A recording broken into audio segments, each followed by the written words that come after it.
Yo, Thought Warriors, what is up? Our learning is on. It is I, Van Lathan Jr. And it's me, Rachel and Lindsay. Yeah, that's right, Jade. Be ready. My dad would hunt with a muzzle loader. He would also hunt with a bow. He would also hunt. So like he liked the hunting season to be longer. And you could hunt primitive before. So we're talking about hunting, guys. And my dad would hunt all of that stuff. But we're going back to what I said on the last podcast, when it came down to like, hunting the boar, we never did that. And he just wasn't with hunting the boar. Just to let you guys know what happened. There were some people in my family that weren't so thrilled that I told the story that my father didn't want me to go hunt the boar with everyone from the baseball team. Why? It's like they said it made dad look like he had a problem with white people. No, I think it made it look like, I could see that point of view, but I don't think we didn't take it like that. It made it seem like he was very cautious about the situation. So my dad, I'm not going to say that my dad had a problem with white people. Okay. Don't say that then. What I will say, though, is that he had instructions. Growing up in the South, and I don't want to dismiss anybody else's experience of where they grew up in this country, but I feel like there's always a heightened sense of, awareness when you are Black in the South around white people. I agree. He had a plan. What do you mean? So my dad, so this is the way my dad was. You can make a joke, and if you were Black, my dad would laugh. If you were white, my dad would be like, hold on now, what you mean by that? He just was that sounds like you. So, but look, he would say, here's the thing, son. Men are men, people are people. But he was like, I tell you one thing. I can't say it the way he said it. He's like, I tell you one thing. You can't give an inch. You always got to know exactly. Just make them say it. Because if you don't make them say it, they'll say it without saying it. And I was like, what does that mean? I didn't understand what he mean. He was like, you got to make them say it. Because if they don't say it outright, they'll say it without saying it. Huh. You'll get called a nigga 13 times in a goddamn sentence and you won't even know it. So just make them say it. I didn't get that at 15. God damn it, I understand what the fuck he was talking about. I know exactly what he was talking about. Just get it out and maybe force it. But yeah, it was just funny. It was a funny story to me. I just remember just the look on his face. It was like, no, are you fucking nuts? He also looked at me different that I wanted to go. What do you want to go? What you want to go up there? Play grab ass in the woods. He knew he had some work to do with you. He needed you to make you aware of certain things. I don't know. It sound cool. A lot of the shit that would happen, it just sound cool. It's like, hey, we got a pit bull and a 4-wheeler and we're gonna send this sound cool. Of course it does. It also sounds dangerous. For multiple reasons. But I was saying that my dad hunts with primitive weapons. You ever shot a muzzle loader before? No, never even seen one in person. Boom! Well, black powder gun. Where do you get that? So you had to load it in. This is like stuff you see in movies. So he had. Did you use it? Okay, I was gonna say. My father was like. My father got really into the spiritual era. Or the spiritual world of hunting.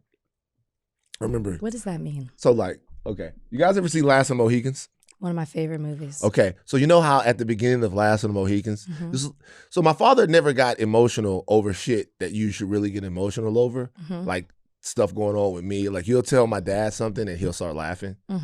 So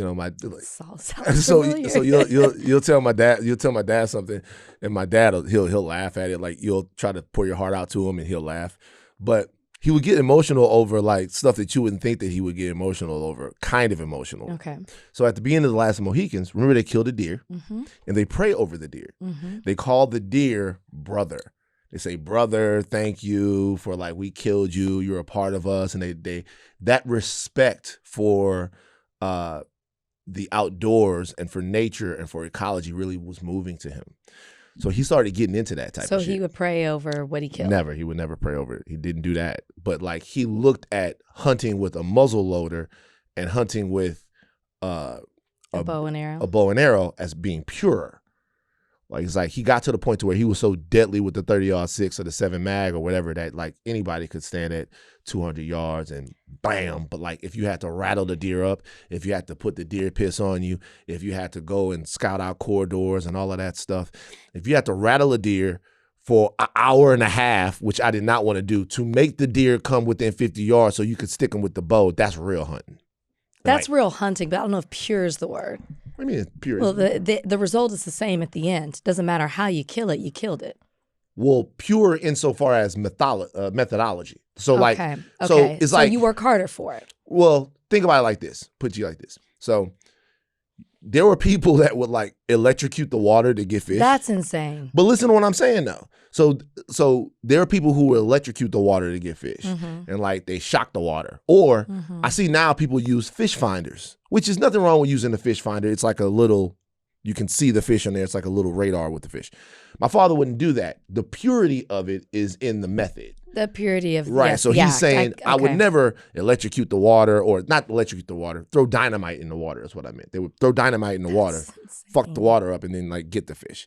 And so he would never do that. And he got to a point to where he looked at just sitting up on his deer stand with a high power rifle and sticking a deer from yards and yards and yards away. It's not that he didn't think it was fair. He just outgrew that level of his hunting. It's like it happens in like a hunter's life, the life of a hunter. Yeah, he became also more skilled. He's a skilled hunter. When's the last time you've been hunting? I stopped at 15. I told you the story. Yeah, you did tell on the podcast, but I couldn't remember the the rabbit. Yeah, I looked at the rabbit. The rabbit looked at me, and I was like, I can't. Yeah. Yeah. When you see it dead, I don't know. I've never actually hunted, but I've definitely been in the deer stand and all of that. But when I saw it, somebody came to my grandmother's house down there in South Texas with the dead deer in the back. 15. And like when you see it that way. It's a little older than 15. You were older than 15. Yeah. When you see it that way 17. With like eyes open, the blood, I was like, never bothered me.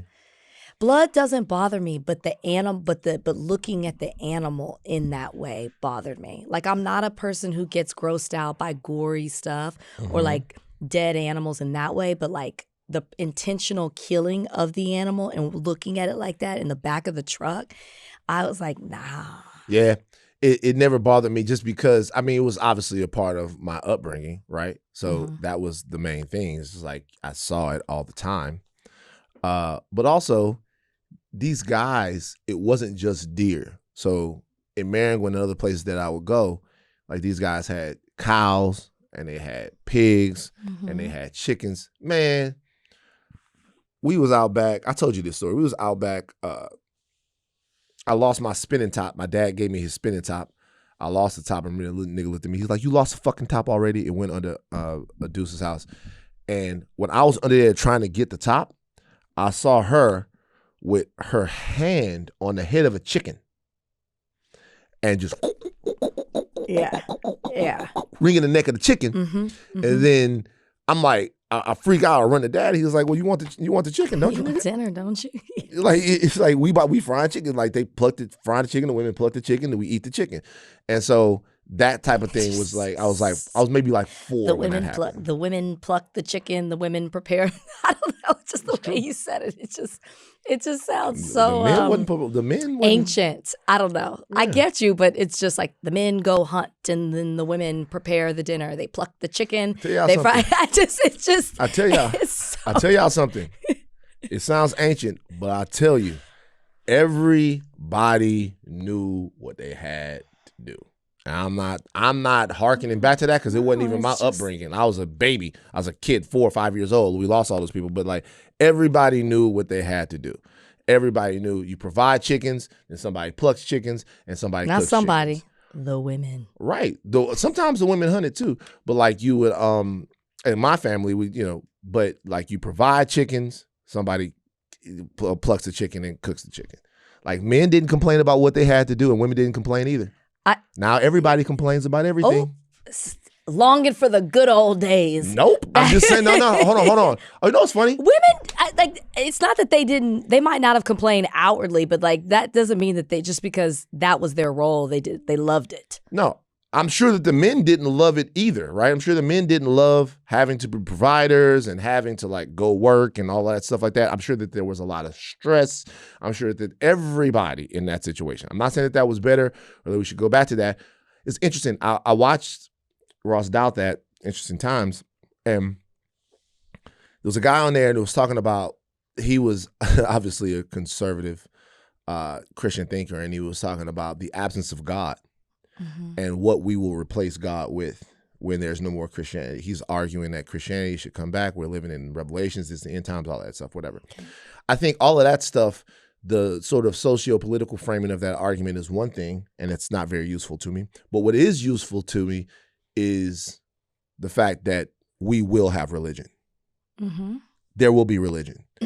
And if religion is not in the God that the deity that you worship, politics will be your religion. Yes, there'll be like something. It's like what your philosophy will be your religion. There'll be a set of rules, codes, and understandings that you hold up to be sacrosanct, and everyone that violates those rules, you will deem a heretic. Mm-hmm. And the question is like, what's a healthy way to sort of negotiate that? And I just say that because in the past, those people, things were simpler, not good, not better, but they were simpler because they spent a lot of time worshiping God, thinking that their roles were ordained by God. Sure. Okay. If you say in that sense. So a lot of the fact that they did not argue about these things, even though, just to let y'all know, wasn't nobody pure. Everybody had kids out of wedlock. It was all fucked up. All of the country secrets. Uncle Nusha had 42 kids and all of that shit like that. But I'm not saying that it was better for anyone. It was probably worse off. But their happiness came in the fact that there was this transcendence that we have a problem connecting with now. Like there was an understanding, even if a simple one, that there was something more to this, and that earthly toil and like travails were temporary, and they really believed it. And so and now I think, not across the board, but I do think though that we are trying to create meaning. Like we're trying to create meaning in everything. We're trying to make everything feel like something that is grand, because we don't really truly believe that there's anything transcendent about the human experience anymore.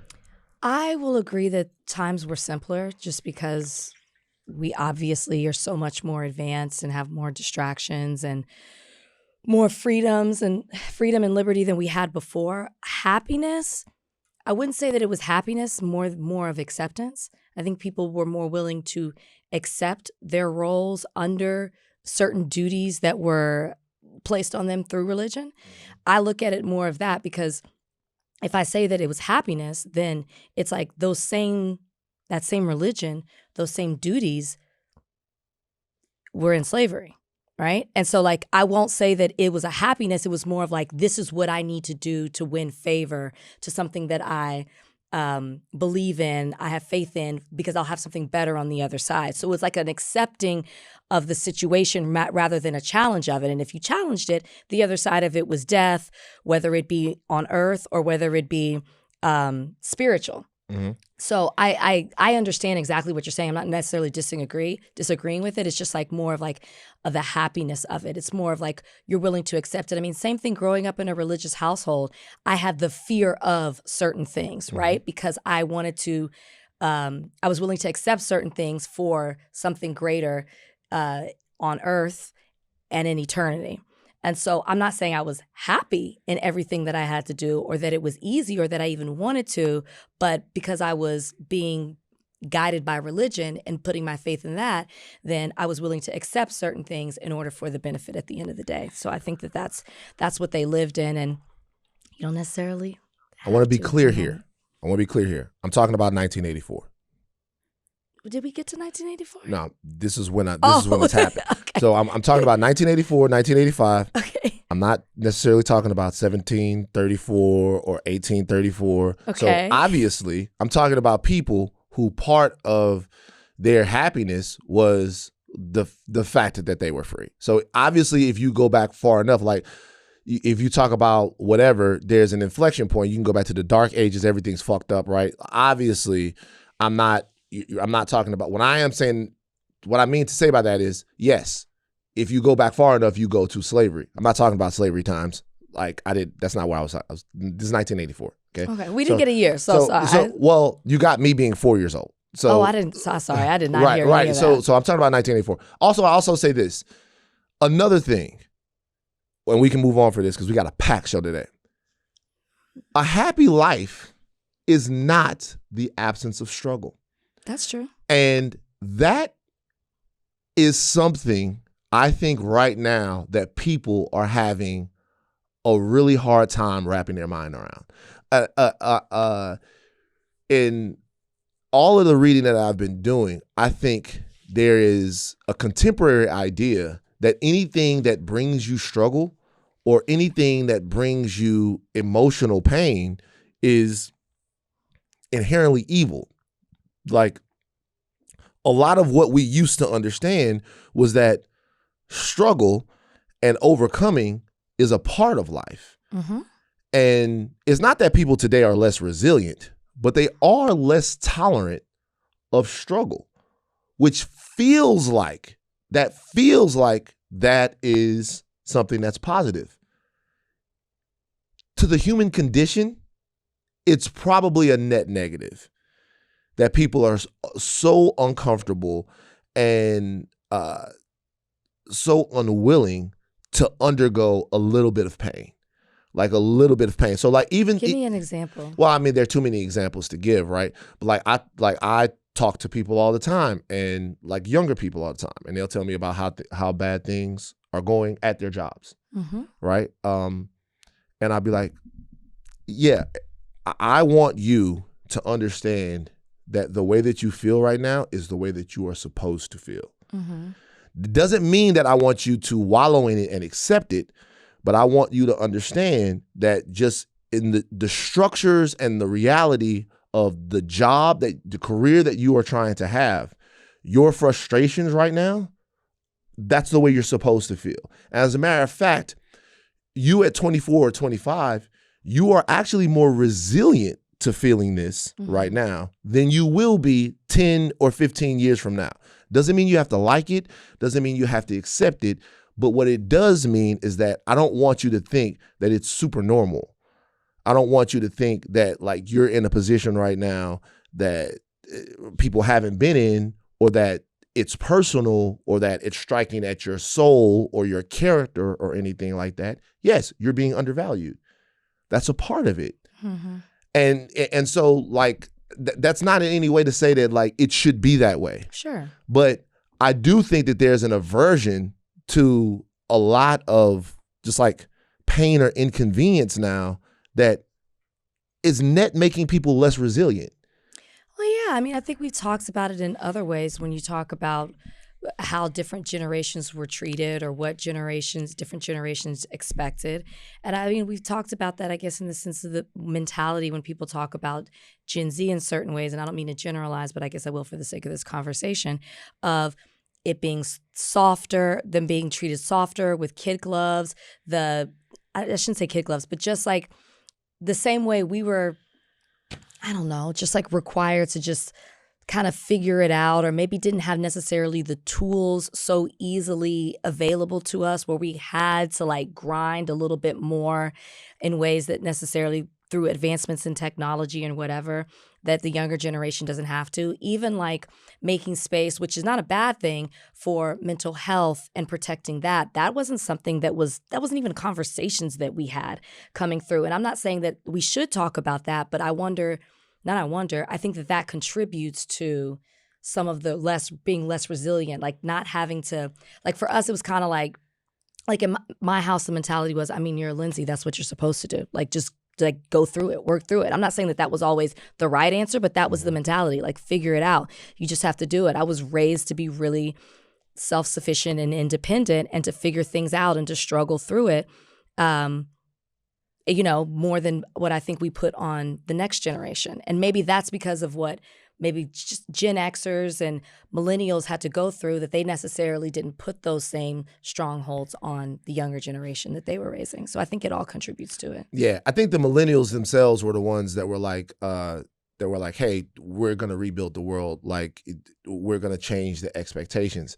And honestly, I think that they've largely abandoned that. I think a lot of things go too far. What I think though is, like, even if I look back at, because I can't speak to everybody, I don't have enough data. But if I look just back to my people, the people that I'm talking about, I'm not saying that they were happy all the time. Is basically what I'm trying to say. I'm not saying that they were happy all the time. It was a lot of shit.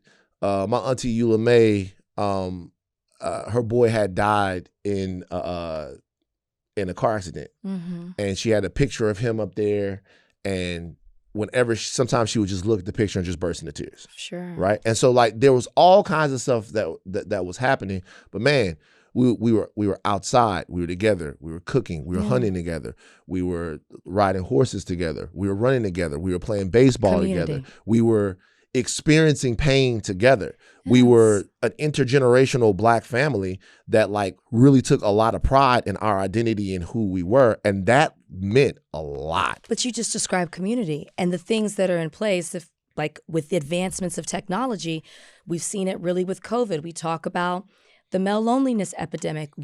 Everything that you name that gets you through the struggle, that makes you laugh through the pain, that makes you realize you aren't alone, you're not the only one going through it, is community. And it's fractured at this point. And there's so many different communities. And then we politicize communities and we litigate different communities. Yeah. And we're going to get into that in some of the show. We're but do it right now. We just gone too far. It's like innately within humans, we just take things, the intention might be good, but it goes too far. It's also different. We're going to talk about it. We're going to talk about all of it. Now, we talked about all of that stuff, and now we're going to get into immiserating you with dissension. Well, I had community. I tried to get you. I tried to FaceTime you yesterday. I had community yesterday. I was seeing the invite. Oh, you were in the movie? Yeah. Apologies. Movie was great. But I went to Everyday People. Oh, Daddy. I didn't even know it was happening. I didn't either. I didn't plan on it. I learned Saturday about it. Duran was shooting a music video for his song with Big Sean. They have what they call the cousins in this group come and be a part of it. I really wasn't going to be a part of it, but I ended up being a part of it. I got nervous. You're in a music video? I got nervous when it came for Showtime. Hold on for a second. You're in a music video? Which has always been on my bucket list. Video Vixen Rach? It's always been on my bucket list. God really, damn, I thought nigga. I would be like, and I really thought this would come after. Gloria I never said this Velez, out loud. Rachel Lindsay? I never said this out loud, but I really Melissa thought this would come after Ford? The Bachelorette. Like, I've always wanted to be a leading lady in a music video since I was a kid. Because, like, remember the day I said leading lady? That could be, I said leading lady, the love interest, the riding in the car. I grew up, The Box. I grew up watching these music videos. I always wanted to be a part of it. So I thought, after Bachelorette, it'll probably happen. Nope, never did. So this was my moment. Now, hold on. Now, my auntie and them, they can't be happy ringing the chicken and cooking the food, but you want to be a leading lady. I'm telling you, we got roles, man. That's the same thing. We got roles, man. Not quite but yes, I did it for a song. Yeah, I can say that because I think I can say that. Okay, cool. The cat's out the bag now. Well, they were shooting it in front of everybody. It was like a part of Everyday People because he performed, but it was great. Met some people you know. Mm-hmm. Remind me, Jade, I actually have to connect you for something, but met some people that you know that tried to call you, sent you videos. Everyone's like, where's Van? Where's Van? I said, I tried to get him to come to Everyday People. I had dinner with Tommy Alter after. Could have brought him. We went to Great White, and so I tried to get them to all come to Everyday People after that. They was like, they didn't want to go. After I told you? After you told me, I was like, hey, do you guys want to leave and go to Everyday People? And they were like, no. It was, they actually would have enjoyed it, especially by the time you got there. I've been there so early because we were there at the beginning. But I haven't been in like 3 years. It really was a really fun time. And tell me about the Video Vixen experience. Well, it was a group. It wasn't just like me. There were a group of us, and Jeannie Mai was there. She loves Duran too. And neither one of us were going to be a part of it. Like, she was just there to watch him perform. And we ended up, we went from being like, we're not going to be a part of it, to being at like 4 scenes. we committed to it, and it was a lot of fun. And again, I just can't speak Duran's praises enough. Just to see him so celebrated, You're the man, and so many people just like he feels like he's everybody's friend. Even though he did tell y'all stop yelling his name out, stop touching him in public, which is a real thing. But it's just great to see somebody realize their dream in such a big way, and he's such a big talent. So that was fun. And yeah, just had a good time. And then on Saturday, I got to go to a show, and I got to watch the Mistress of Rap perform. Jade, and when I tell you, Mistress of Rap, I said this before with Kerm. Mistress of Rap. You have no idea Who's the wife? how talented. Who's the rap wife? How talented people are who aren't on these microphones. Like I just can't speak enough of like. I'm always in shock. It's like I know everybody has their certain things, but the talent is next level.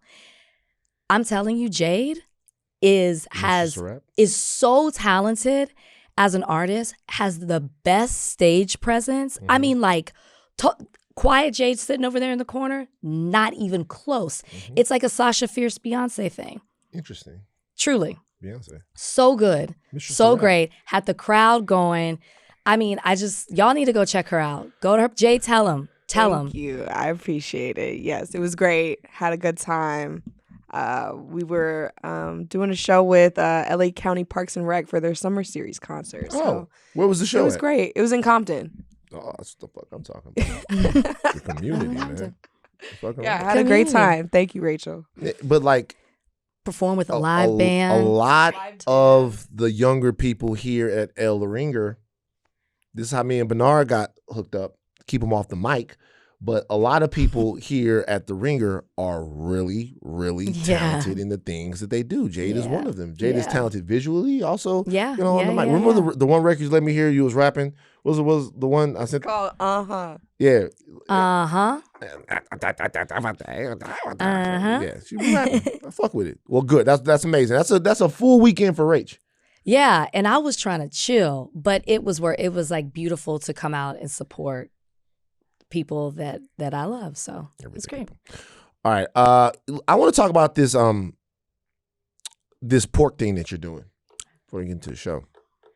You should be so proud of me. Yeah, what about it? I am 8 days today, no pork. Jesus Christ. This is a big deal for me. I love bacon. I bring it in a little Ziploc bag here sometimes. It's concerning. I pepper it over like a salad. It's like no meal is complete to me without a little bacon on the side. I want you guys to consider that. I love a pork chop. We know this. Pork-based diet. I'm giving up bacon for sure, but I still haven't had pork chops at all either. Okay. Like no pork at all. Part of the reason that put me on this is one, like I swear it's the algorithm. I'm constantly seeing stuff about people being diagnosed with like colon cancer and stuff. And like the main thing is, one of the main things I see is bacon. So I'm like, okay, is this a sign like maybe I need to lay off a little bit?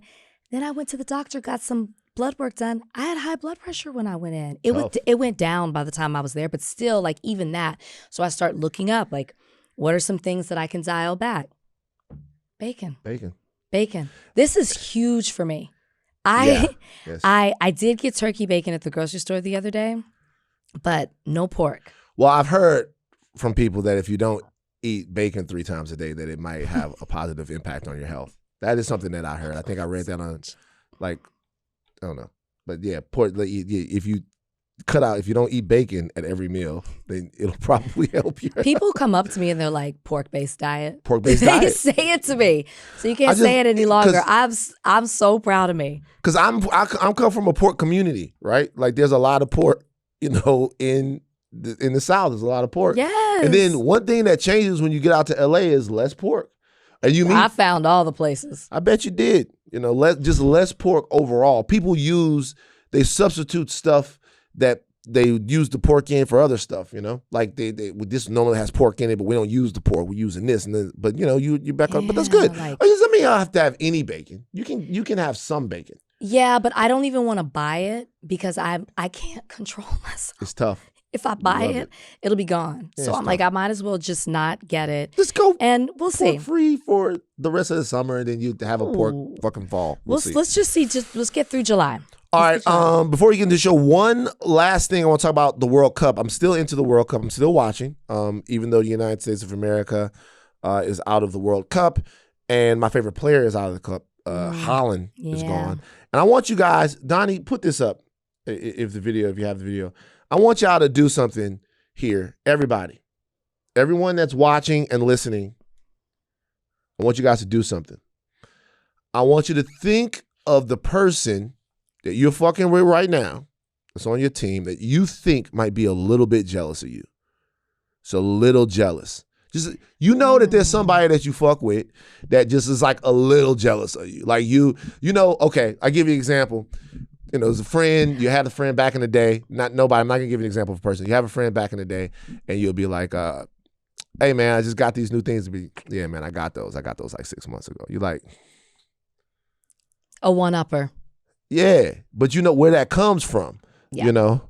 Or we had, like, I could name all of these things, but if I say all of this stuff, the stuff that's happened, my nigga's gonna know and all of that stuff. Don't do that. But just think of that person that's just like a little bit jealous, has that little envy thing, and get them the fuck off your team. Just get them off your team. I want you guys to see what happened to Holland here. It's a breakaway. Do we have the video? Can we put the video up? I want you guys to see what happened to Holland. Norway is on a breakaway. Norway is playing against England. They're up 1-0. Nil. That's what they call it. It's called nil. They're on a breakaway. They're going to score if this guy gets the ball back to Holland, because Holland is a fucking finisher. He doesn't, though. He takes the ball, dribbles it into the defense, and tries to score it himself rather than making the pass that would have probably resulted in a goal. The entire internet has been calling this gentleman out, okay? And what I'm looking at is jealousy, envy. I'm looking at somebody who didn't want to give the Viking that we love, another shot on goal. Maybe it's too much Holland for the rest of the Norway team. Maybe they don't think Holland's success is their success. And I'm looking at this, and it made me go, who's on the team that wouldn't pass the ball? Huh? Who's on the team that wouldn't kick it? Is it Bernard? There's Donnie? Nobody on your team here. There's nobody on this team. Is it Jomi? Yeah? Is it Steve? I know it's not Rachel. Is it Chris Ryan? Is it Chris Ryan? Who wouldn't kick the ball? Who's on the team that wouldn't kick the ball? Find that person that's on the team that won't give you the ball in a time where you can score. Here it is. Look at this. Look at that. Look at this. Holland's wide open. Look at this guy. Wide open. Look at this. Wide open. Even allowed for more defenders to come over there to try to do it himself. And look at the struggle. Even Holland knows. It was 2-on-1. Not including the goalie, but you know what I mean? Like, it was 2-on-1. Nah, just get back into the game. Get back into the look. Give it up. Give it up. Wow. Give it up. Give the ball up. Give the ball up. Give the ball up. Give the ball up. Didn't happen. Who on your team doesn't want you to score? Who on your team doesn't look at you scoring being a score for them too? Because they don't like you when your hair flaps in the wing. Think of that person, get them out of your life. Okay. Sad news this weekend. Donnie? All right. Yeah. Are we talking about Lindsey Graham or are we talking about the poop stuff from CDC? We're talking about Lindsey Graham. No, that's sad. Okay. That is sad too. Y'all make sure y'all are cooking, peeling, and washing your vegetables and fruit because it's out there. It's hitting all the states. If you don't wash your vegetables, you're gonna be washing your ass. Yeah. All right. Yeah. Which you should be doing anyway. Well, let's talk about Lindsey Graham. He passed away suddenly Saturday. His office said in a statement on X on the evening of Saturday, July 11th, U.S. Senator Lindsey Graham passed away from a brief and sudden illness.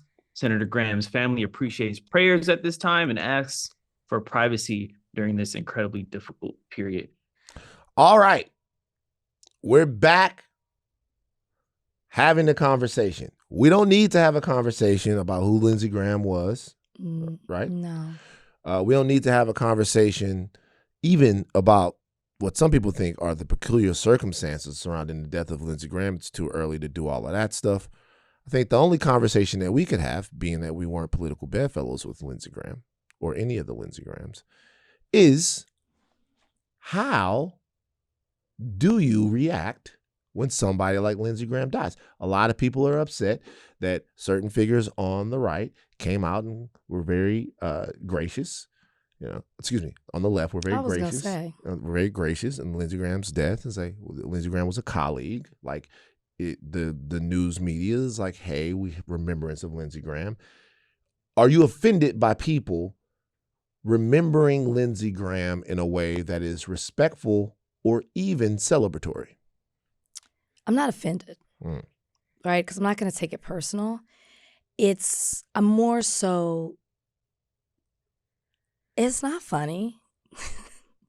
It's not funny, but some of it is. I'm sorry. Like, the rush to get to your social media page and put out a tweet, a thread, a video, so you can have one of the first initial, same thing. You can have one of the first reactions to the death of Lindsey Graham. Is funny to me from the Democrats, right? Because I'd rather you just say nothing. So maybe the word is disappointment, but maybe I'm also not surprised at the performative nature of rushing to your social media to show that you're above it all, that you're better than that, and you're going to take your time and a moment to honor somebody's life because that's the right thing to do. And to me, you get no points for doing that. I'd rather you just stay silent. I don't think I need to see you go out of your way to talk about who Lindsey Graham was if you're not going to really talk about who Lindsey Graham was. Mm-hmm. Because at the end of the day, no matter how you slice it, Lindsey Graham is a person who would do whatever he had to do to survive politically. That is who Lindsey Graham was. So if that meant pre-Trump, he worked across the aisle, if that meant he had a great friendship with John McCain because that was what was politically convenient for him, because that's what it's about. It's about political expediency when it comes to Lindsey Graham. Or if it was the last 10 years where we saw him completely fold and mold to whatever it is that Donald Trump wanted in order to survive and keep his place in office. That's who Lindsey Graham is. And so being a revisionist or talking about him not in totality, to me, maybe I'm just laughing because I'm just like exhausted by it. I mean, if I could have guessed exactly how certain establishment Democrats would have done this. I would rather you just be quiet. I would rather you not say anything because I don't understand how you can have your place or your position within the Senate or the House, Congress in general, and at one point condemn the right for their stance on immigration or on voting rights or on the things that they do where they're hypocritical and it works against American citizens and doesn't have their best interest, but then praise Lindsey Graham. This is a man who voted for all those things. This is a man who stood by that. This is a man who I go on and on and on, but like specifically things he did to vote against the Black community, specifically the way he was with foreign policy, and he's part of the reason that we're in the Iranian war. All these things he did that are supposed to be opposite of what you believe, but you want to take time on your platform to call him a hero or talk about him as a person or how fucking funny he was.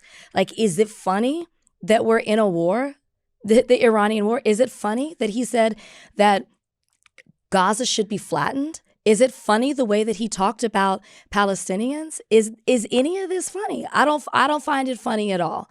And so to me, if you're not going to talk about Lindsey Graham like that, I'd rather you just not talk about him at all. So what you said is true about Lindsey Graham and about the politicians, right? They have to show you can't say nothing. You can't. You can. You can't. You can't say nothing. The reason why you can't say nothing is because if you say nothing, that is saying nothing. That is saying something. You are saying something by saying nothing. So you are saying I am not going to comment on the death of Lindsey Graham because I don't have anything good to say. And now people are going to be like, why didn't you say anything when Lindsey Graham died? Are you a good person? And then blah, blah, blah, blah. So they have to say something. Now, what they do say, I think they believe. And this is the deal that I think they do too. Well, what I'm saying is we continuously have this vicious vitriol for the other political side. And I'm not saying that that's not warranted. It is. It certainly is, right? When somebody's trying to vote or mobilize or organize against your basic fundamental rights, you're going to hate somebody. You're going to feel a way about somebody that says you shouldn't vote or somebody that says you shouldn't have a grocery store in your community. You're going to feel a certain way about that. There is nothing wrong with that. As a matter of fact, that's healthy. That shows that you are not feckless. However, the people that work in the political thing are friends. I know. I just say that the people that work up on the Hill, they banter, they go against each other, and then they go to lunch and dinner.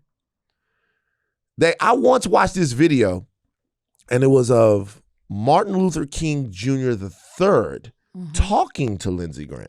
Junior the Third. Is it Junior? Sammy Davis Martin Jr. Luther Jr.? King Jr. the Third. Sammy Davis Jr. Jr. Martin Luther King the third. I saw he was trying to go and have a conversation on the Hill about voting rights, and he was in Lindsey Graham's office. He's sitting down and he's talking to Lindsey Graham, and Lindsey Graham goes, "I really think you're doing something that's awesome. I can't vote for it, right? Yeah. Like I think you should continue to do what you're doing and try to get. Like I can't vote for it.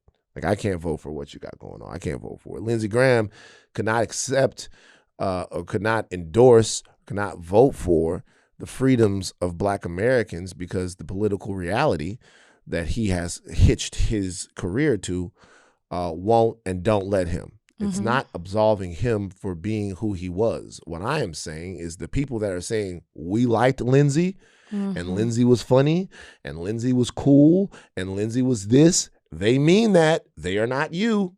When I said that Barack Obama was closer to George Washington than he was to one of us, you guys got mad at me. But every single time there's a moment like that, I keep trying to remind you guys that there is a them and that there's a you. And I'm not necessarily even saying that that's a bad thing, because to be real with you, if Capitol Hill was filled with people who genuinely hated each other, then it would be a blood feud that would actually be worse and less productive than it already is. Now, I'll say this. You guys want activists in situations up there, then you should vote for activists. You should vote for people that are going there and trying to change that system. But the system that we are currently in, it mandates that those people kind of have to get along. And I'm not at all saying that like this, I'm not in any way trying to say how somebody should talk about Lindsey Graham and death. As a matter of fact, my greatest lesson from any of this stuff is that you write your legacy every single day.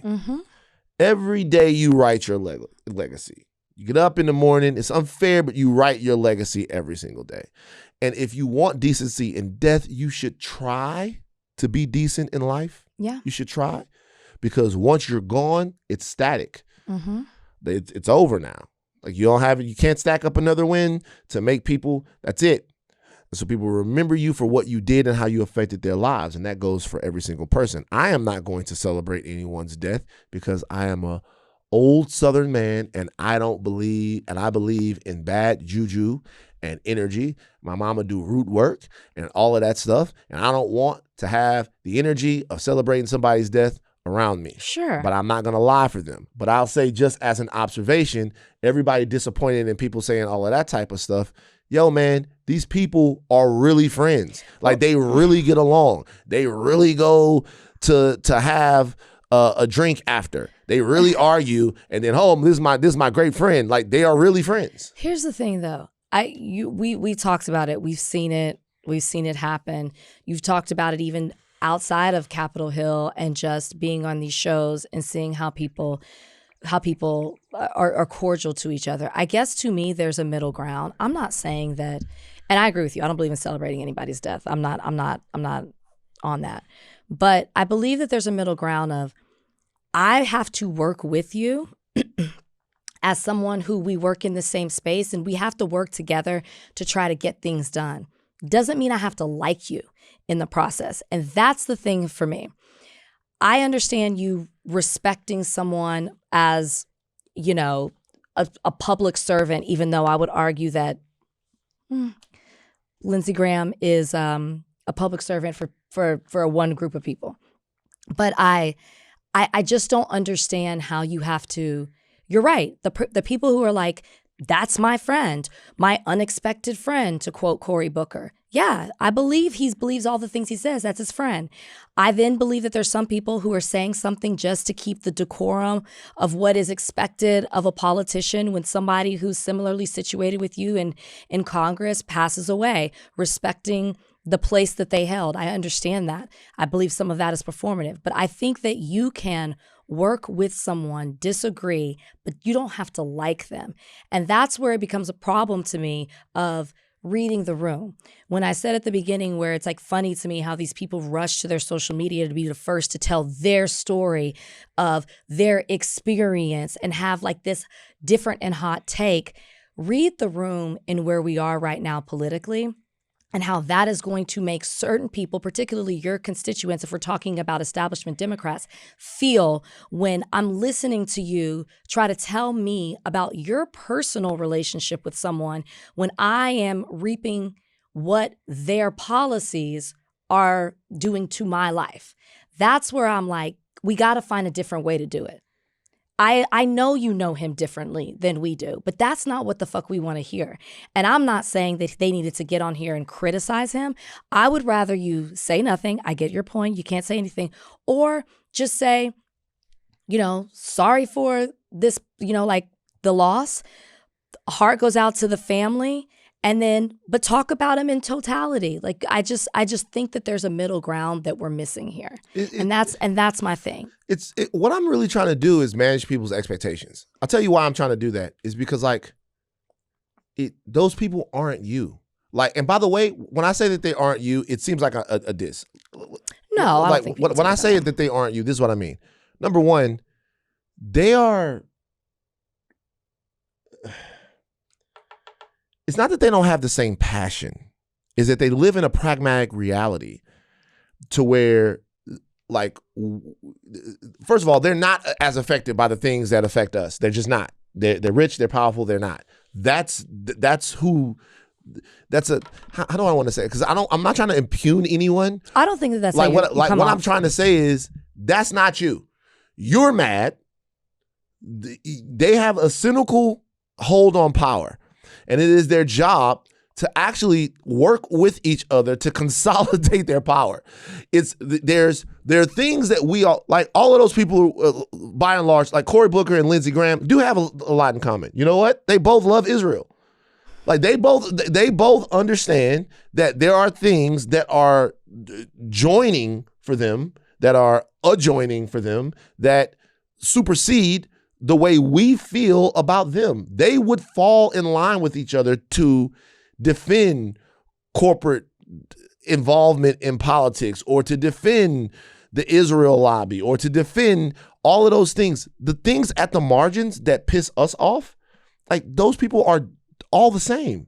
And we want them to be avatars for our rage, for our feelings of freedom, or for our feelings of displeasure with government, but they're not. They're not in any way that. And so when on the podcast in the past, we had a conversation about Colin Harris saying that America's not a racist country. Jim Clyburn said America's not a racist country. I was stupid. I was stupid in my analysis. My analysis was like, hey, you are someone who says that you champion the rights of Black people. You understand America. You guys use your identity as Black Americans to undergird and buoy your political careers. You should stand up there and speak truth to power and say that America is a deeply racist country that has traded off the backs of African Americans since before America was here. And that the only way that America is ever going to be a full version of itself is if we reconcile that and systemically promote Black Americans to their earned perch and position in the country. Guess what? That's not going to be said because that's not politically expedient, because those people are politicians and it is their job to do as much as they can, to be as light as they can, to hold on to power. And they feel like power is the only way that they can do anything. Mm-hmm. So rather than criticize what I know is a reality, I now choose to vote for people who will say it, to vote for people who, even if they are unpopular, even if they can't get on a ballot, will say the thing that needs to be said. Mm-hmm. And some places that is going to be inconvenient. In some places there might be a cost. But when I look at the way people are responding to it, I'm not mad because I'm not them. Really, their identity, not even their function as politics, their identity is of those people are wondering what people are going to say about them when they die. Yeah. I agree with every single thing you're saying. This is why I said I'm not offended. Mm-hmm. The reason I said I'm disappointed, it's not even because I'm taking it personal. It's that I think that people can speak in the way that I am and be disappointed in the fact that these politicians who put up these statements or videos can't read a room, because I think that it's necessary to, where we are right now, we're calling these things out and like the veil has been lifted. What you used to be able to get away with or make us believe, people who are voting blue aren't necessarily believing that now. And maybe even red too, maybe more moderate people. They're not taking what you're giving them and just accepting it. It's still funny to me or disappointing to me that they still don't see that. Mm-hmm. When you have the rise of people really believing what democratic socialists are saying, when you're having the rise in the progressive movement on the left, and we see what's happened with the populist movement on the right, you're not listening to what people are saying and what they're not willing to accept, and you're still adhering to insider decorum that exists within Congress and how you're supposed to be. And that's why I'm like, how are you still not getting it? That's what's disappointing. I think that they should continue to express their disappointment or how they feel, because hopefully maybe it'll have some kind of impact on these establishment Democrats. Maybe it will open their eyes to the people don't want you to do what you've been doing for all these decades. The people want something different. And so even though, to your point, that is who they are and we are not like them, I still think that we should express our frustration when you do that. Last thing I'll ask you, does class play a part in this? When I say class, I don't mean social class.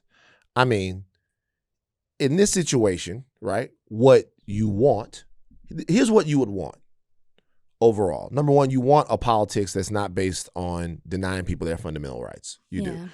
If me and you are arguing about the tax rate, or if we're arguing about foreign policy, if we're arguing about things that we have legitimate, like, philosophical and intellectual disagreements on, it's one thing. If we're arguing on, if we're arguing about like whether or not I can vote, then that's not an argument. That's a war. We're now engaged in blood sport. My citizenry is something that I have to fight to the nth degree for. Mm-hmm. I get it. I understand that these issues sometimes, and the prevalence of these issues sometimes, deserve more vicious battles.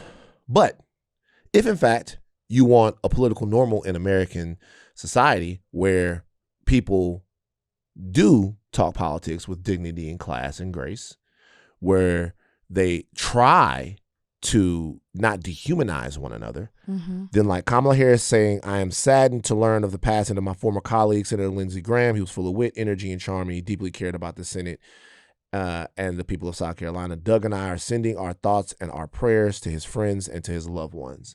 That's a classy response, right? Like, I mean, like it's. I'd just rather the first sentence.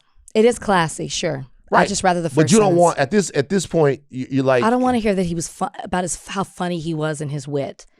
Like, I think it desensitizes the damage that Lindsey Graham caused by sacrificing his own morals and values, or maybe they never were there in the first place. What makes you think he sacrificed his own morals and values? I'm just going on the fact that he claimed to be Christian. I obviously he clearly, like I just said the last part, I'm like, Hey, he probably Jesus- didn't have them hey, anyway. Jesus don't like none of these niggas. I am using it to show his contradiction. Jesus don't This is a like man who this. stood up, who talked about all this religion and moral values, and then everything he did contradicted that. I'm more so using it to show his contradiction. Yeah. That's why I said the latter part. I'm not sure he ever really had them.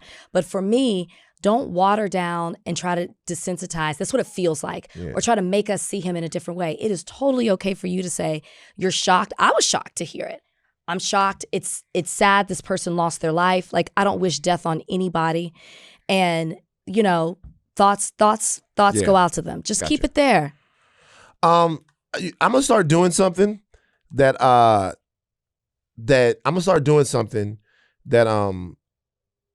want to do this every Monday show. Not every show, but every Monday show. This show comes out on Tuesday. I want to do a higher learning movie recommendation every single show. And the first one I'm going to do is a movie that came out in 1992. It stars Jackie Harris, Rodney Dangerfield, and Jonathan Brandis. Have you ever seen this before? No. It's a great movie. It's a comedy. It's called Ladybugs. Oh. And you guys I should didn't know watch Jack it. Gay was in that. Yeah, she is. It's a movie about a young man who actually joins a ladies' soccer team, dressed up as a lady. The soccer team is called the Ladybugs, and it's funny. It's got a lot of heart. So you There's guys, actually some controversy surrounding that movie. I literally just saw that there on probably social is. media. I mean, it's basically a Joanna Man type of film. Don't let no, the not politics. that. It's like something with Rodney Dangerfield and like how he was inappropriate and how he was on set. I bet he was. Okay, so That like Jonathan Brandis, President Peace, spoke about it. spoke about it. So don't judge the movie by today's politics. Watch the movie. It's called Ladybugs. Watch that this week, and you'll have a lot of fun with it. Okay. Donnie, what else? Mitch McConnell, he announced Sunday after weeks of speculation that he had a fall last month that landed him in the hospital, posting a picture of himself with his wife in the hospital with the caption, "My doctors have confirmed that I didn't break any bones or suffer a concussion. I didn't have a heart attack or a stroke. I don't have any tumors or hemorrhages, but I was briefly unconscious and was taken to the hospital. While receiving excellent care over the past several weeks, I have also had to deal with a mild case of pneumonia." And in that picture, he's holding a newspaper of the Sunday Washington Post. Not much to say. I mean, not much to say. They thought Mitch was out of here, and it maybe he isn't. A lot of people look at this and say that maybe this is AI or some way set up, or maybe it's a whole, what was the movie Weekend at Bernie's situation? It's not. I'm not, guys. It's tough. Okay, you know what? This is not We Laugh at Death or People Being Sick podcast. Well, this is what the conversation that people are having, and like we didn't get into all like the conspiracy theories and stuff, as you said, surrounding Lindsey Graham, but there are certain things. It's like the newspaper. Like, why are you putting it in there? It's almost like to prove something. I personally would have preferred a video. Right. And I think that whether it's a Weekend at Bernie's thing or or he really is, like awake and alert, I think it says a lot that there's no video, because I think still, like, we'll just take it, he's alive, but I think that either he can't talk or express himself in a way that is okay for a video. I think that there is a concern of his current state, whether it's mentally, verbally, physically, that they still don't want us to see.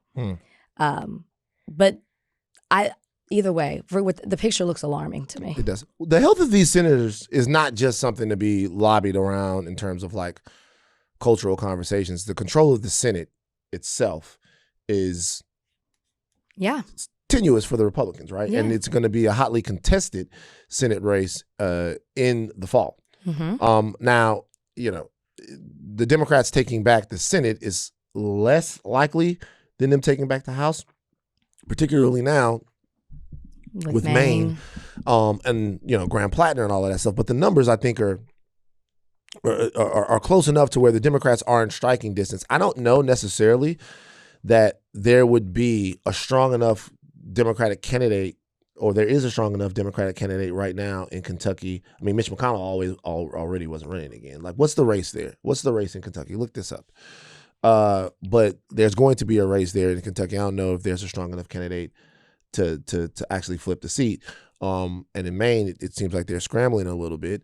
But, you know, these guys who were stalwarts for these parties for decades and decades and decades and decades not being around anymore makes those seats a little bit more gettable. Mitch McConnell was already out of the running for that. But like, you know, these guys being out of here does leave a political vacuum that you would hope that an organized left in some way would be able to take advantage of. You're not going against the 9-term incumbent that's a part of the political culture of either Kentucky or South Carolina. You're going against somebody who's going to be making their case as a newer candidate. And you would like to think that at this particular time in America that you had candidates that would be able to do that. Yeah. Donnie put up some. Where's who's in the who's in running the mix right now? Who's running? Oh, Andy Barr, Charles Booker, Christopher Campbell, Thomas Murphy. These are all of the people right now are running for the general election for the U.S. Senate Kentucky seat on November 3rd, 2026. Andy Barr, I know a little bit about. So look, we'll see about the way that this goes. But Mitch McConnell kind of being out of the picture makes you think that maybe you could convince Kentuckians that they should try something different. Yeah. Who knows? Yeah. Okay.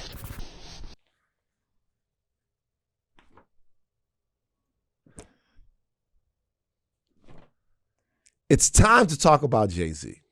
He had a 3-night concert series at Yankee Stadium over the weekend. And during one of these performances, Jay-Z had a freestyle where he name drops Colin Kaepernick. Let's listen. That Target, no exclusive, they only doing what Apple and Walmart did. You shopping at Amazon or you boycott? You posting on Instagram? That's Meta, boy, stop it. Y'all know Google owns YouTube. You picking and choosing the politicking as usual.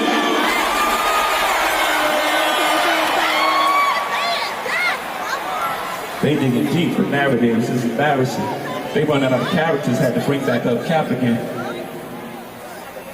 Buddy took a check, I ain't even mad at him. But along with that check, got a sign of non-disparagement. I'm the one they can't control. Y'all better be glad as him.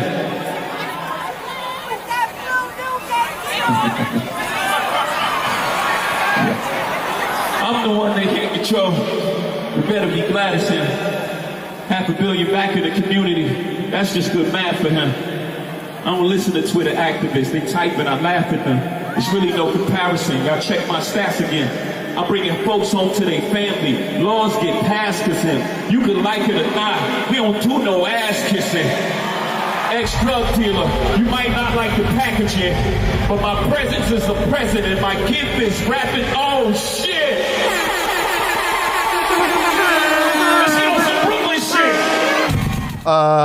Go. What do you mean This go? all you. Why is it on me? No, I'm gonna join in, but Oh. obviously, but yeah, we'll have a conversation for sure. But Okay, so when you took your cap off, I thought it was like a.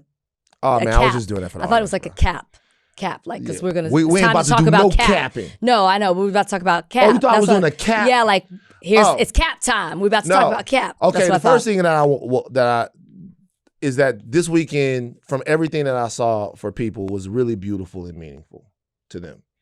And this is Jay-Z Yeah. coming back and performing 30th anniversary of Reasonable Doubt. Very meaningful to people. Reasonable Doubt, Blueprint, So yeah, much stuff, all right? is stuff. So 2 things I'll say about this. Number one, hip hop has a holy city, and that holy city is New York. New York is the holy city of hip hop. Jay-Z is not a rapper. He's not a cultural figure. Jay-Z is the Pope of hip hop. He most certainly is. He essentially called for a pilgrimage for people to come back to New York City and really sort of have a cultural worship session for this music. Mm-hmm. And that's very significant. I'm never going to downplay the significance of that because Jay-Z is the last guy like that. Jay-Z is the last guy that represents the standard of New York hip hop to that degree. There are plenty of people that are super New York that are really, really, really amazing rappers with amazing discographies and all of that stuff. But as far as somebody that represents the identity of that city's allegiance to hip hop culture, its innovation with hip hop culture, that is completely Jay-Z. And there's probably feelings, even though people would not admit this, I don't think they would, that once he's gone, in relevance or rides off into the sunset, that is also gone. That's gone too. That like the New York's not existence as a hip hop mecca, it'll always be that, but its reputation as the hip hop mecca, that will be injured. So when you saw people celebrating Jay-Z and celebrating Reasonable Doubt and celebrating all the records, they were also celebrating themselves. They were celebrating what they did for hip hop, but they were celebrating when they listened to it in their dorm rooms. They were celebrating when they first discovered Reasonable Doubt. They're celebrating a life inside of a hip hop culture, and that in and of itself cannot be minimized. That's just a fucking fact. Like, it's monumental to see the people on the stage doing all of that. It's monumental to see people go out there and feel seen, to feel a part of putting him on that stage, to feel that their support, their love for culture, that it culminates in actually creating an entity that's as powerful, relevant, and consequential as Jay-Z. Everyone feels that way that was out there, right? And I get all of that. And I think part of the reason why people are wrestling with how to contemporarily contextualize Jay-Z is because of that. And it's also probably why, for a lot of people, it feels a little unfair. And I've had to realize this. A lot of people, it feels a little unfair. It feels unfair to have to relitigate things that we thought that we litigated. And tell you what I mean. You ever heard the phrase flying a plane, learning how to fly in a plane while the plane's already in the air? Like, a lot of people I used to hear, I actually heard Nip talk about this. Nip was like, well, he was in the middle hip hop generation that was after Jay-Z and them, but before the new school. So he was kind of learning how to do a lot of the digital stuff and all of this stuff while his career was already going. Right? I see parallels in that for Jay, because the vision and version of American capitalism and American success that he came up under was very clear. After the generation of civil rights and really a lot of civil and social movement, we just wanted to be like Mike. Right. Like, we wanted to be like Mike. Okay, cool. We're full citizens now. All right, good. For a long time, the thought was, all right, now we're full citizens, or we feel like we're full citizens. Now we have really insanely consequential and rich Black luminaries. Not that we ever didn't, but it's different now. Eddie Murphy felt different. Michael Jordan felt different. Oprah felt different. At this point, you have Ebony Jet Magazine, you have Robert Johnson, you have people, and Black success and Black excellence is being defined by people who are really attaining a lot, getting a lot. And it feels like it's all right there. I feel like America felt that way as well, that the glory and the excess of America, both here. Remember, we're living in a unipolar world at this point. We are the only superpower. In the 90s, everybody starts to get money. It's all up. Everything's good. A lot of the problems that we were having, we were there and we were rapping about them and stuff like that, but we were talking about them, we were writing about them. There were people that were dealing with them. There was never not a socially conscious American, Black American intelligentsia, but there was so much on top of us, like, in terms of what we were seeing. There was so much that we wanted to be. And we thought this was what was going to deliver us finally what we've always been after, which is equal citizenry, equal citizenship in this country, right?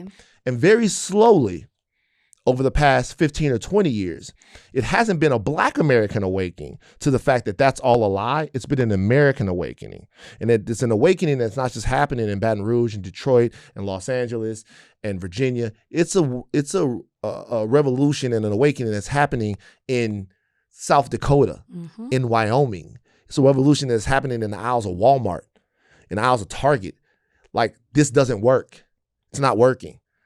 Like, being rich isn't enough. Being successful isn't enough. Like, the wealth inequality that we're dealing with right now, the income inequality that we're dealing with right now, the access inequality that we're dealing with right now, we're fucked up. We're a mediocre country in terms of life expectancy. We're a mediocre country in terms of infant mortality. We're a mediocre country in terms of literacy. None of it is working for you. None of it. It's working for the people that were able to attain it. But as far as what we thought was going to be a windfall of a better life by being Americans, being connected to that identity, that's a lie. And it's a lie that people are waking up to, and they're angry. And a lot of those people are taking their anger out on people that they feel like are avatars for that type of thinking. And then some people are actually just trying to pull it apart and analyze it. And those people are being treated like they're angry. And then even still, there's a third group of people that believe that all of those people were handpicked to pacify us whenever they show their faces. You don't have to be any of those when you're listening to me. You don't have to be in the camp of one group of people. All you have to be somebody. This is all you have to be. All you have to be. I'll get into the Twitter activist thing in a second because I've been ranting too long now. All you have to be is someone who thinks for yourself. That is the only requisite. Just be somebody who thinks for yourself. That's it. Now, before I continue, because I have so much to say. I know. But before I continue, I want to dominate and run over the whole thing. People don't like that. People get in the comments. Yeah, but I don't want you to disrupt what you're saying because I don't even really have much to say to what you're just saying. Okay. Just keep going. All right. So I yeah. have two specific points to point out. One of which, something that Jay-Z said, is a straight up lie. Okay. Or how about this? I wouldn't say lie because lie assumes intent. It might just be misinformed. But I'll get to the Twitter assuming, yeah. I'll get to the Twitter activist thing real quick. Okay, so let's look at the part of this that talks about Amazon, Target, and then positioning people as Twitter activists. So first of all, let's take the Twitter activist thing. Everybody in here at some point was a nigger. Then after you became a nigger, you became colored. And then after you were colored, you became a Negro. And then after Negro, you were black. Then you were Afro-American, African-American. Now you're to the point where it's all on the table for you. You can be a nigga if you want. You can be black if you want. You can be... can't be colored. Can't be colored. You can't do that. No one's going to go for that. We got Tyler out to pay for that. Okay. The question is why? Why did the designation of who you are as a person in this country change? It changed through conversation.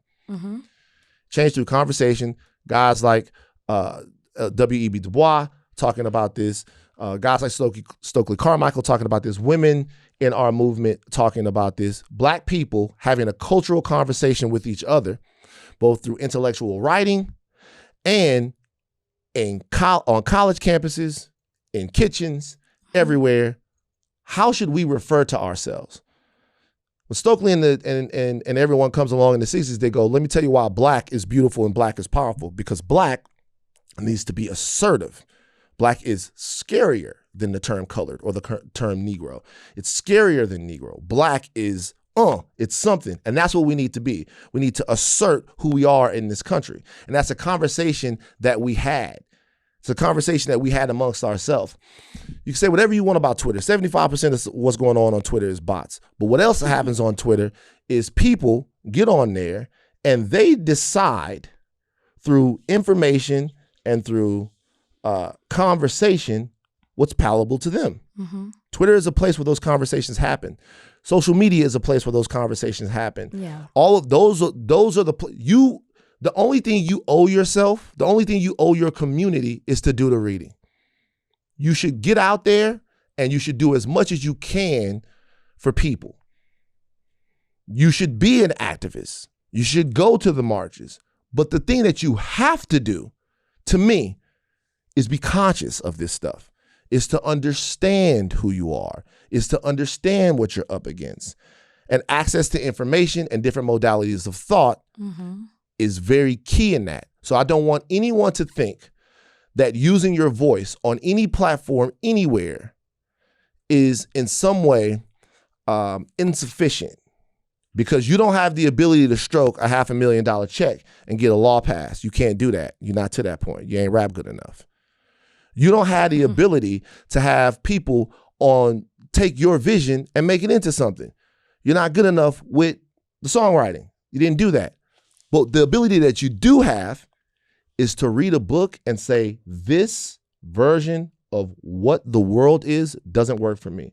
Even if you don't read the book, even if you just pop your head up and ask the question, well, how are things supposed to go? Those conversations matter. And nobody, no matter how rich, powerful, and famous, can tell you that they don't. What that is the establishment of hierarchy inside of this, of saying, I do more, therefore your trust in me must be implicit. Nothing I do can actually be questioned, pulled apart, analyzed, critiqued, because I do so much that unless you do more, you can't say anything. That's not community. That's not the way a community works. As far as stuff on a boycott, I want you guys to go out right now and try to boycott everything white. Go for it. Try to boycott everything that a white man has a hand in. Go for it. Come back and tell me how well that goes. I'm sure there are some people that are doing really good at it. But I'll tell you this, the purpose of a boycott is to be strategic, to be direct, and to pick targets that you can affect. And in this case, the target boycott is what we were talking about. You're not less into a boycott of Target because you use Meta or because you use Amazon. In that case, what is essentially being said on that stage is there's no possible way to hold a corporation accountable unless you do all of them at the same time. You guys, that is what American power wants. What American power wants is to consolidate itself so much that it doesn't matter what you do, you're a part of it. They want you reading the Washington Post, and when you read the Washington Post, you're doing Amazon. They want you watching He-Man, and when you watch He-Man, you're doing Amazon. They want you using YouTube, but that's Google. All of that consolidation is part of a capitalist plan of capturing human beings. So when you get to somebody that says, unless you can do it purely, you can't do it right, that is someone that is either not paying attention to the way that goes, or they're a part of it, right? Or they are an avatar for American capitalist power, and they're saying, I do all of this, and so you have to kind of listen to me. So that in and of itself. The last thing, the Kaepernick thing, I want people to know something. That is not true. There was reporting that was done by TMZ. Colin Kaepernick simply never signed anything that stopped him from disparaging the NFL. Never. As a matter of fact, there is evidence that after Colin Kaepernick settled his employment case with the NFL, that he continued to call out the league and be critical of them. We've talked about it. We've talked about them.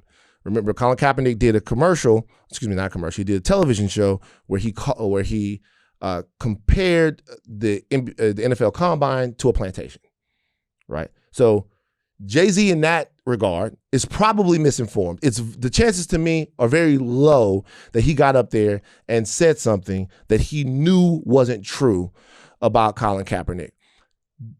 That's not even the point. The point is, why would you say that in the first place? Yeah. If your purpose right now is to make Colin Kaepernick look like a sellout to the NFL, or someone who in some way had a nefarious motive for doing anything of any stuff that he did, the question is, why would you want to do that? Why would you want to do that? Because part of the framework of American power is consolidating it. when we're talking about what we're going up against or like what we're critiquing or calling out, because really, to be honest with you, we're not going up against anything. These are two brothers that are within our community and culture. And what we're doing is having a conversation, a cultural conversation about how we feel like things should go. It doesn't have to be about choosing one or the other. Mm-hmm. It should be about you making the decision of the life that you want to have and how you want to lead it. And I say that because in this situation of saying there was a deal taken that made him shut up, it's kind of saying you are Uncle Tom. That's what he's saying.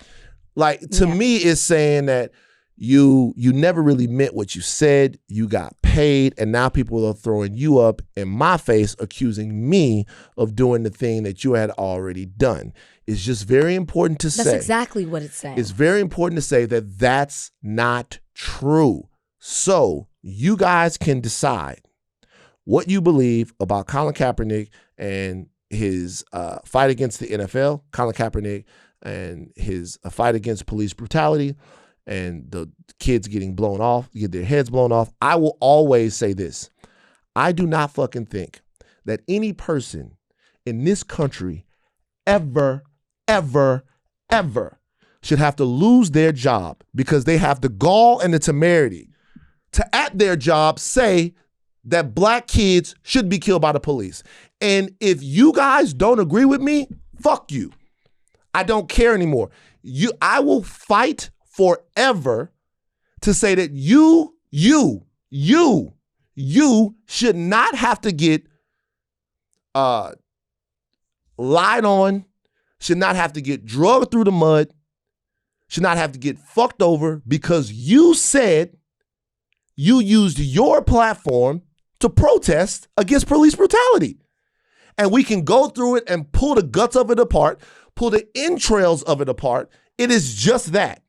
It is just that. That doesn't make Jay-Z and Rock Nation villains in the story. Maybe it does. Decide for yourself. But what I am going to say is we can have a million conversations about a million things. I'm not in any way saying that there is purity in this, that there is one right way to be, one wrong way to be. What I'm saying is I will always say that the moment that a black man looked at his world and decided that he didn't like the way that it was going to go or the way that it was going, and then use his platform, put his career on the line, I'm with that forever. That's it. And so while this is unfortunately devolved into what it always devolves into, a hierarchy Mandingo fight between two different versions and visions of Black American freedom. We can't seem to not get here. We can't seem to not have this. I would just say this, man. It's just important that everybody is fair and accurate about what they're saying about one another. Mm-hmm. And ain't nobody a sellout because they went to no concert or they enjoyed the Blueprint 30th anniversary. Rock Nation is not an evil empire looking to take over the world and subject everybody to this. None of that's true. What we are doing is having conversations in this time of incredible wealth inequality, of incredible corporate power, of incredible political consolidation of power about what it is that we do. Mm-hmm. And if we see things that are inconsistent with that, we have to be able to talk about them without being called haters or sellouts or whatever. Yeah. So that's it. Well said. Not going to add too much to it. Oh, and you were right. You shouldn't have to lose your job for talking about an injustice that is impacting specifically your community. You should not lose your job over that. A couple of things I want to say. I think the important thing, you said a lot of important things, but the conversation people should ask themselves as they're going back and forth and talking about this freestyle from day one of the concert is, why would Jay-Z say this? Like, that's what I kept thinking. Like, why are you saying this right now? And what you said about bringing up Colin Kaepernick and then also talking about the Target boycott in a sense, right? And calling out hypocrisy. one thing I do want to say, and because I saw this, now that TMZ is reporting, TMZ Sports is reporting that Colin Kaepernick did not sign a disparagement clause. And I was looking at the comments. A lot of the comments are like, well, then why is he keeping quiet? Or, well, he hasn't said anything. Or, well, no, he's not. We don't know that. We don't know the deal. We don't know the terms. And I think what's happening, and maybe this is what Jay-Z did, is people are conflating non-disclosure agreement and non-disparagement agreement. And yeah, he probably did sign a non-disclosure, meaning you're not going to know the terms of the deal. You're not going to know the dollar amount. You're not going to know maybe like the confidentiality of like how the settlement came about and monetarily and maybe whatever else was put in it. That makes sense. But a disparagement clause is like you can't criticize, badmouth, all of that kind of stuff or speak negatively to. Two totally different things. Both have the same acronyms, not the same thing. And I think people are, as you already pointed out, multiple times, and people forget, and Colin Kaepernick has not spoken out on this, and I don't even know how long. So people forget, they move on, they have short-term memory. Like I just think people forget that he did actually say things that were anti the NFL constantly on social media, or whether it was on like that Netflix show or maybe in an interview or something else. So I think that's something that we need to reconcile. There's a non-disclosure agreement, which, yeah, you don't know the details in terms of the money and all of that. But then there's the non-disparagement agreement, and he clearly has been outspoken when it comes to that. So then the question becomes, for me at least, why would Jay-Z say this? And I actually like chuckled when I saw this because I was like, why now? My first thought was, does he not have anything else to freestyle about? Like, this seems old, especially because Colin Kaepernick's not talking about it. And the timing seems to be very off because right now Colin Kaepernick is in the news, and he's in the news for paying for an independent autopsy of a young black man who was tragically and mysteriously lost his life. That's what people are talking about right now. So people are talking about Colin Kaepernick is still committed to the very thing that caused him to lose his career, a fight for social justice. Yes, it was police brutality and all of that, but it really is just social justice for our community in general. He's continued to do that fight. So like now the conversation being you bringing up what feels like an old beef when he's not talking about it and he has moved on to continue to do the work and be committed to social justice, it just feels like, what are we doing right now?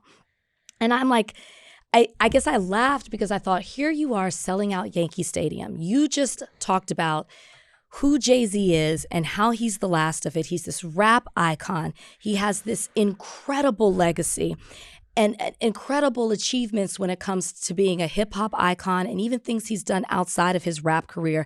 And all of that is being, materialized in a sense, in this 3-day concert, and it's taken over social media and conversations, and everybody's been like, who is he going to bring out next, and what song is he going to perform? And it's like he has such a strong hold on hip hop, and we saw that happen this entire weekend. And here you are addressing online criticism and bringing up the Colin Kaepernick thing. And it made me say, like, it made me think to myself, it doesn't matter how much success, how much money, like who your family is, all the things that you've achieved, you still are bothered by the things that people say about you. It's like that doesn't go away. And of course, he didn't say that, but this is what I am deducing from everything that I saw in regards to the freestyle, the timing of it, and actually what was said. And I guess to your point about people should be able to have the conversations of not litigating, but trying to figure out what they feel about a certain situation, and they shouldn't be told by somebody that they revere that you're not allowed to do that.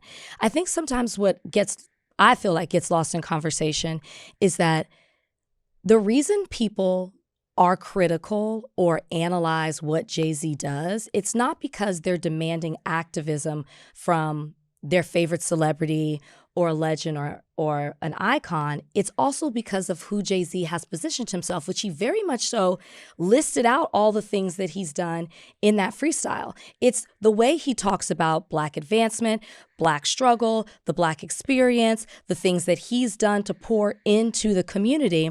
And then when people look at some of the other things that you've done and they feel like those actions don't line up with what you say, then they're obviously going to discuss that, and they're really allowed to do that because it seems like the two things aren't aligned. You're talking about Colin Kaepernick in the freestyle. You're talking about people not shopping at Target. And it's a little bit of, when it comes to the Target, it's a whataboutism, right? An online content creator, and I wish I could remember their name, was kind of like, that's the equivalent of saying during the Montgomery bus boycott, oh, well, you're going to do this? Well, you're not, boycotting these grocery stores. You're not boycotting these other places that are discriminating against Black people. Like, that's not what it is. What people are asking is, we aren't boycotting everything, but we are boycotting Target. And there's a reason for it because of the rolling back of DEI when this is a company and an organization that positioned themselves as down with us. Walmart never did that. Amazon never did that. Target outright did that. And then all of a sudden, from pressure of the administration, they want to roll it back. People are upset about that. They have chosen this particular thing to boycott against that. And then here you come, and then you're exclusively selling a special 30th anniversary album here, and you get on stage and you say, well, okay, I know y'all are doing this, but you're not doing this, and it's a bit hypocritical, but you're still not addressing the very thing that people are boycotting or the very thing that people are questioning as to why you did this. What people don't want to do is for you to say, okay, I see you doing this, but you're also doing this. No, we want to understand why you're doing something that is against the interest of a community who's fighting this organization because they are rolling back the things that they said that they were going to pour into our community. So like, I guess I would just challenge people or ask people to really take apart what it is that Jay-Z is saying. You're asking for understanding. You're asking for an explanation. And he's telling you, well, you can't do that. You're not allowed to because you also shop here. That's not really right. And I think that people should be allowed, because of who Jay-Z represents himself to be and the way he has poured in the community, that we're allowed to say, well, then why did you do this? And I think that same thing goes with Colin Kaepernick. You're a man who went on SNL and was wearing a Kaepernick jersey, and then all of a sudden, now you're doing a deal with the NFL. People want to understand why that happened. And rather than really addressing it, you're pointing the finger and basically trying to get us to look at Colin Kaepernick one way instead of looking at you. And I'm not saying you should be called this or that, but why are you saying, but look what he did? See, I can't be controlled, but he's being controlled by this non-disparagement agreement. It just felt like, I feel like you should be above that. To me, I feel like Jay-Z, for all that he's done, for exactly what the very purpose of this show was over these last few days, why are you taking time out of your day to do this? Because you actually do care what people on a microphone and on social media are saying about you. And rather than just addressing it head on, you're pointing the finger. Wow. Oh, it's very Sophie Cunningham code. But I'm just saying, like, again, I'm not here to attack it. It's just that I kept asking myself, why are you bringing this up? Why now? And what is the purpose of you really doing it? It wasn't just to have some hot bars. There was intentionality behind it. There was a reason that you chose those two things.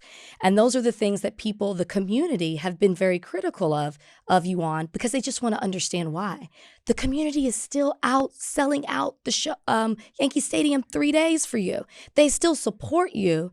They're not holding you to an unfair standard.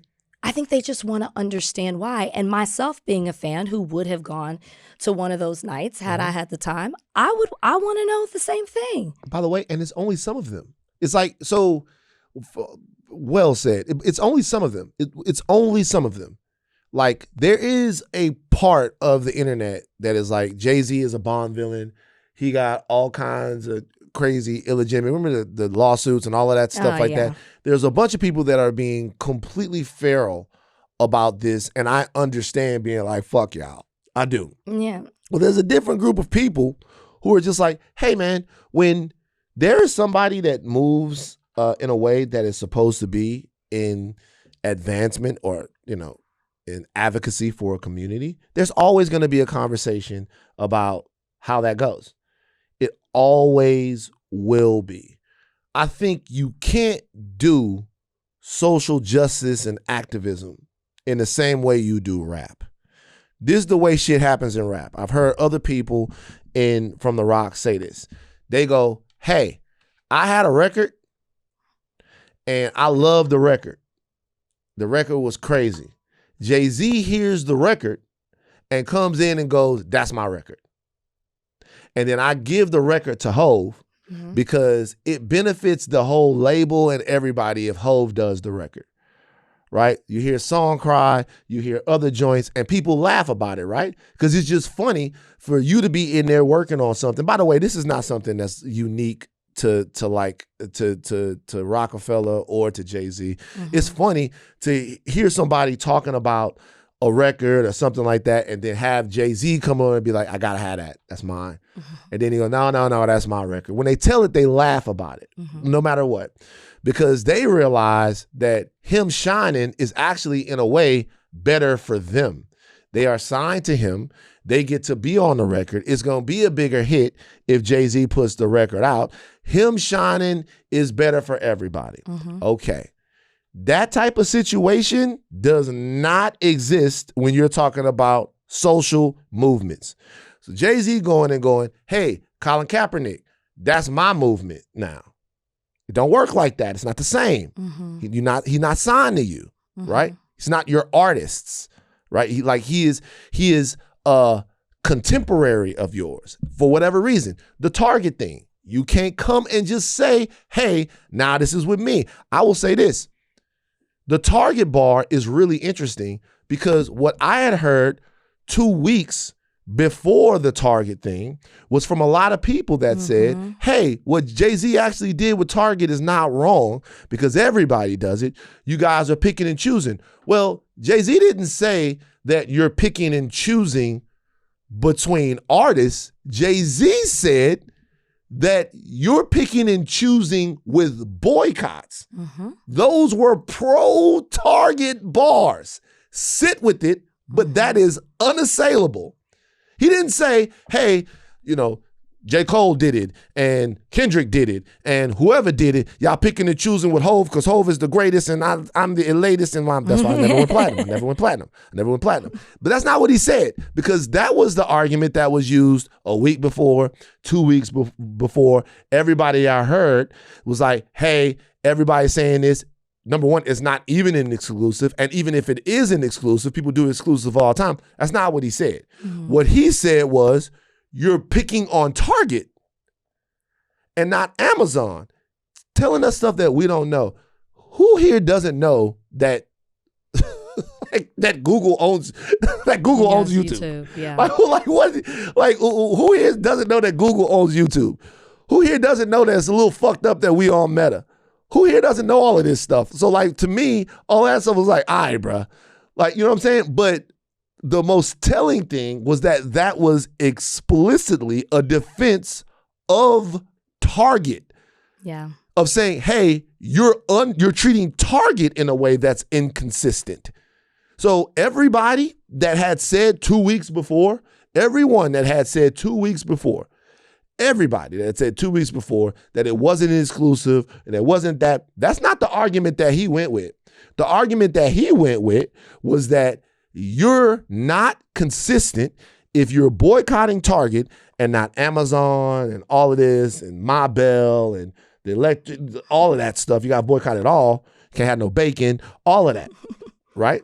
So look, once again, I'll tell you what I pray for. This is what I pray for. Okay.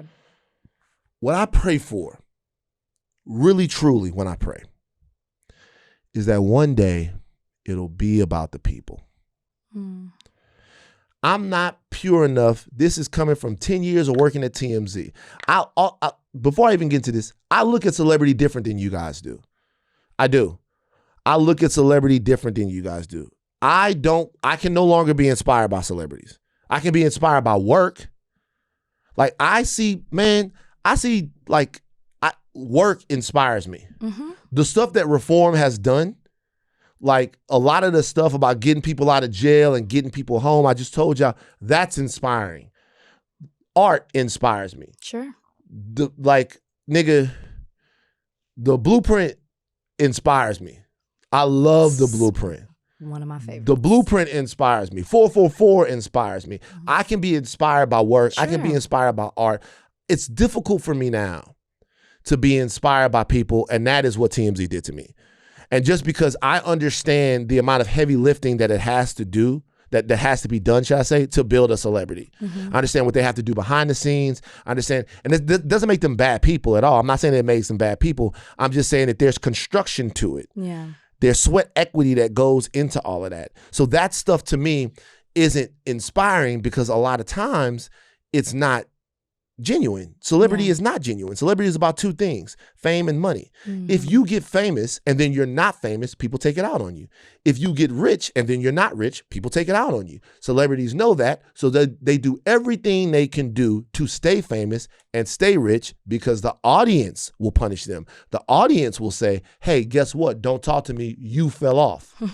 The audience will say, hey, don't talk to me. You are not famous anymore. You are not rich anymore. So the construction of celebrity is about maintaining fame, access, and wealth. And part of getting to that prestige, part of lasting and not falling off 10 years ago became activism.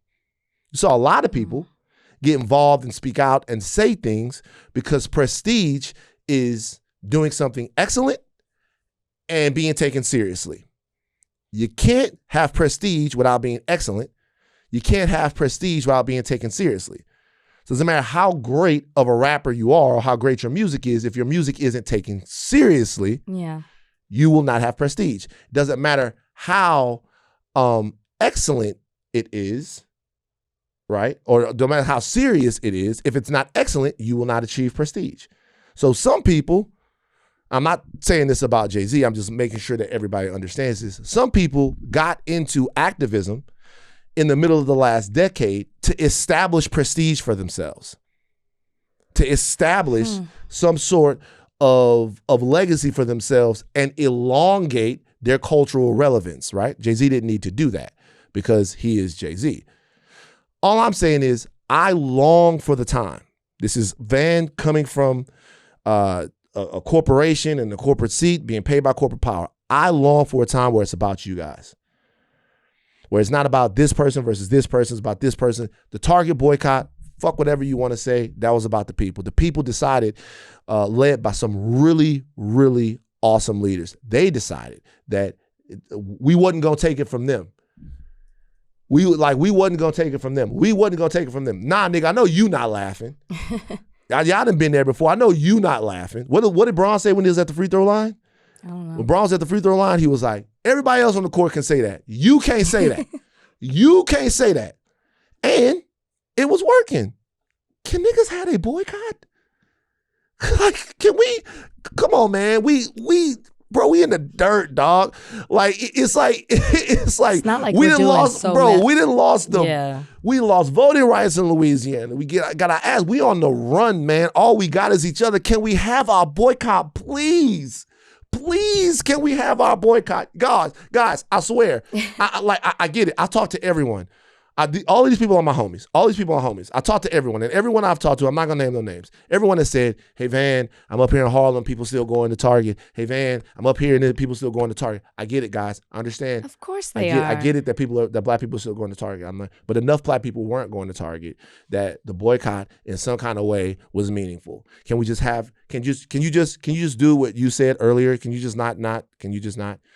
Can we just have our little boycott? Can we do something together? Right. We've had a couple of different opportunities in flashpoint moments to actually make structural and lasting change, and we're whiffing. We didn't get anything out of the George Floyd stuff. Nothing. Like both the geniuses that, I'm gonna stop after this. The geniuses that are our ancestors took these flashpoint cultural moments and then gave niggas citizenship and then said, hey, we taking it straight to Washington. We going to put it on the books that we cannot be treated this way. And their sacrifices live on in perpetuity. We have not been able to do that. Not on the whole. What I will say is there are activists working every single day, getting laws passed at state and local levels and stuff like that. But the sweeping change that we thought might have come and should have come after the George Floyd marches did not get undergirded by law. The will wasn't there. We couldn't move the needle. So the wins that we have to establish for ourselves have to be wins that are at local, organizing, and cultural levels. So you have to support those people. You ain't got to march with them, but you got to send them some money. Mm-hmm. And when there's a boycott that is working against a corporation, where we get an opportunity to show that we are not servants to cultural power in every single aspect, it's got to at least be meaningful. I'm not saying all y'all ain't got to go to Target. I'm not judging nobody. I'm just saying, God damn, man. It's every single time we get something going, it's a nigga that comes along and be like, nah, that's not good enough. What the fuck is happening? Also, like, it's really not that much to ask for, especially since we're not boycotting everything. It really isn't. And it also goes back to like the very first thing that we were talking about happiness and struggle and pain. People aren't willing to sacrifice a slight struggle when you can literally, you could do Amazon, you could do Walmart, you could go to the grocery store, you could do anything else to get some of this stuff. You don't have to go to Target. I don't think that it's a heavy lift, but people aren't willing to struggle. Rach, I'll be honest with you. I forget about Target. I forget about it too. Can I say something? That's what I was about to say. So guys, I want you guys to consider this. Let me tell you another way that the Target boycott works. We just fuck everything else we're talking about. Just talking about boycotts in general. Let me tell you what a company doesn't want. Any company doesn't want. Actually, can I use Bernard for this? Bernard, you're single, right? Yeah. Never mind, I was going to use like a sexually transmitted disease, and that's not great. Oh, no. Okay. Oh, actually, you like white women. No. You do. He likes everybody. So you like everyone. So then let's say that you met this beautiful white girl. Your homeboy told you that he thinks she's a Nazi. Right. First of all, Bernard, what you gonna do? Ask why. Ask why? Ask your homeboy? Yeah. Okay. Like, what makes him think that she's a Nazi? Okay, Let's say that's cool. Let's say he heard it, right? Let's say he heard she's a Nazi.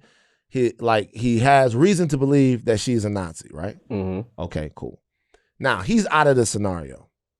Now, before you go out on a date with this girl, before you have interracial sex with this girl, you are thinking in your mind that she is a Nazi. Mm-hmm. It stops you from fully giving yourself to this situation. There is at least some hesitation in your mind, is there not? Yeah, a little bit. And then I'll ask her, are you a Nazi? Right. But think about that. I'm glad you said that. Think about that. Even having to ask her if she is a Nazi injects into the situation an opportunity for it to go left. Even having to have that conversation, having to have that dialogue with her is suboptimal. And in romantic entanglement, you want things to operate at an optimal level. So now you and her are having a good time at Dave and Buster's, right? Like she says, I saw fucking the movie Life with Eddie Murphy. I didn't think it was funny. You like, why?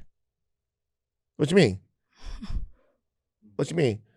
She was like, I saw Moonlight. Moonlight kind of bothered me. You like, why would Moonlight bother you? It's a beautiful movie about love and relationships in South Florida. Like, why would that bother you? Why would that bother you? Now it's on your mind. You see that hesitancy that people would have in an interpersonal relationship? That kills companies. Companies can't handle that. Companies don't just want you to not hesitate to walk through their doors. Companies want you to evangelize their products. They want you to tell your friends how great Target is. They want you to tell your friends how great Walmart is. They want you to tell your friends what a great conversation that you had inside of a restaurant, what you bought, what you did. They want you to be on fire about it. And any hesitation that you have about walking through the door of a restaurant, a company, an amusement park, or anything like that paralyzes their bottom line because you have so many choices. Even that is evidence of a successful boycott.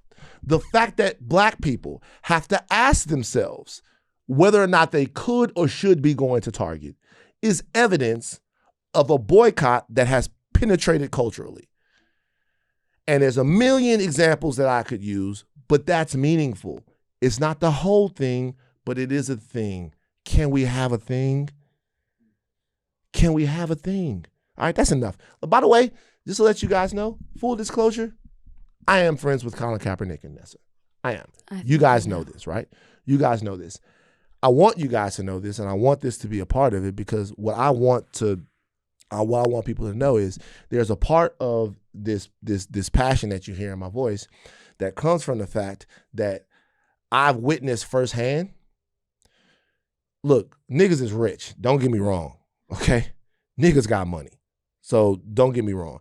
But I've witnessed what it's been like for people to be drugged through the mud for simply trying to do the right thing, even if they did it in a way that you guys might not think is optimal. Even if there are actual critiques to make about the way Colin and Nessa did what they did.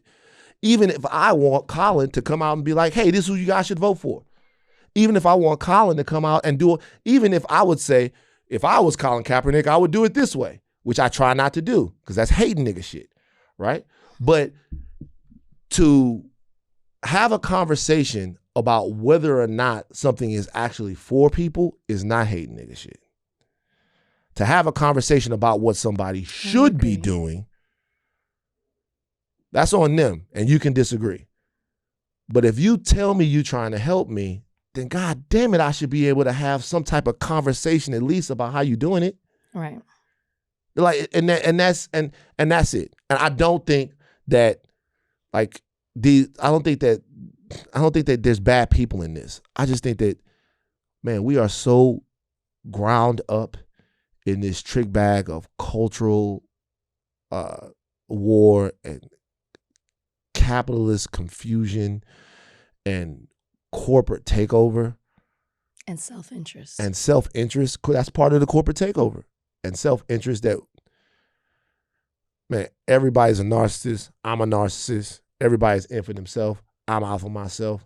I just want somebody to care about these kids in Baton Rouge that look the same fucking way that they did when I left. I'll rip this fucking place apart. Anyway, let's go. It's just not, you know. It's frustrating. Yeah. It's frustrating. All right. What's next?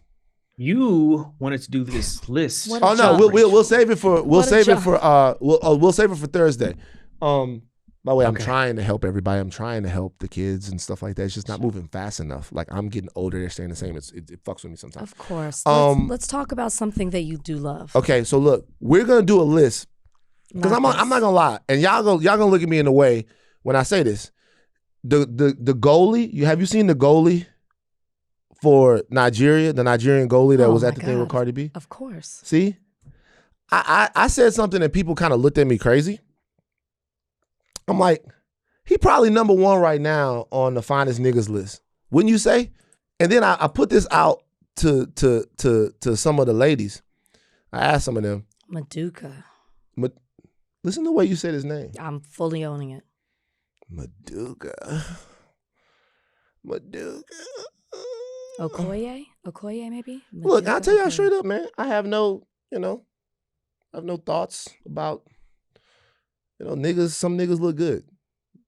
It is what it is.